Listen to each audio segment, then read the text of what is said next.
George Bernard Shaw was born in Dublin, Ireland in 1856. By the time he was a young man, he was already writing literary critiques for music and theatre. Shaw wrote several novels and then turned to playwriting and essays. George Bernard Shaw became a monumental literary and political figure, writing over 50 plays. He was also an influential writer for the Fabian Society, an organisation committed to social reform. In 1925, he was awarded the Nobel Prize in Literature and later an Academy Award for his adapted screenplay of The Script for Pygmalion. George Bernard Shaw's works were thought-provoking and encouraged the questioning of societal norms in the interest of greater justice for all. As he once said, "Some see things as they are and say, why? I dream things that never were and say, why not?" Shaw applied the same questioning to himself, and he changed to a vegetarian diet after realizing the suffering caused to animals by eating meat. Shaw's noble actions were highlighted by Supreme Master Ching Hai during an interview with the Irish Dog Journal in 2009.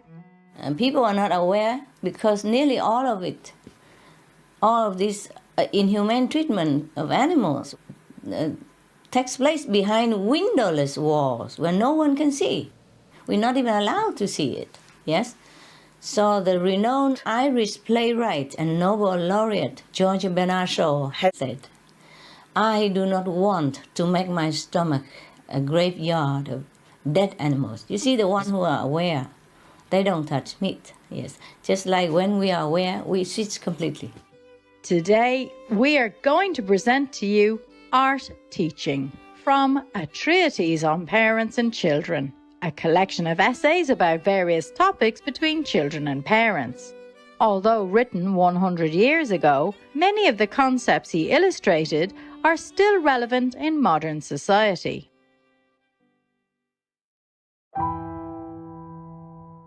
Art Teaching.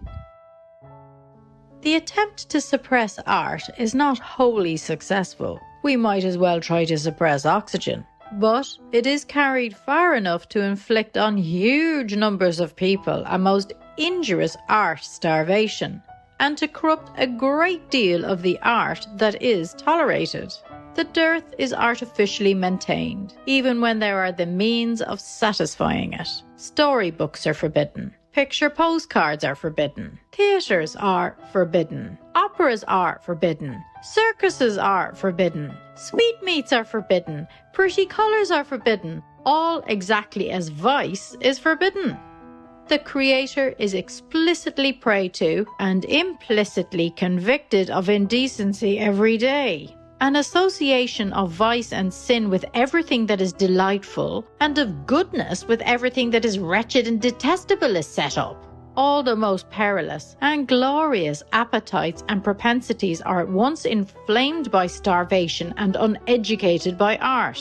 All the wholesome conditions which art imposes on appetite are waived. Instead of cultivated men and women restrained by 1,000 delicacies, repelled by ugliness, chilled by vulgarity, horrified by coarseness, deeply and sweetly moved by the graces that art has revealed to them and nursed in them, we get indiscriminate rapacity in pursuit of pleasure.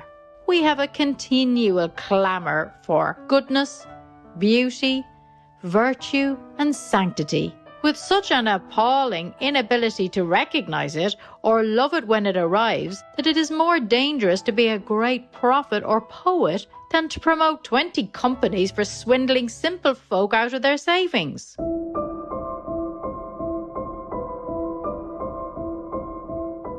Do not, for a moment, suppose that uncultivated people are merely indifferent to high and noble qualities. They hate them malignantly. At best, such qualities are like rare and beautiful birds. When they appear, the whole country takes down its guns. And it really all comes from the habit of preventing children from being troublesome. You have not stifled a single passion, nor averted a single danger. You have depraved the passions by starving them and broken down all the defences which so effectively protect children brought up in freedom.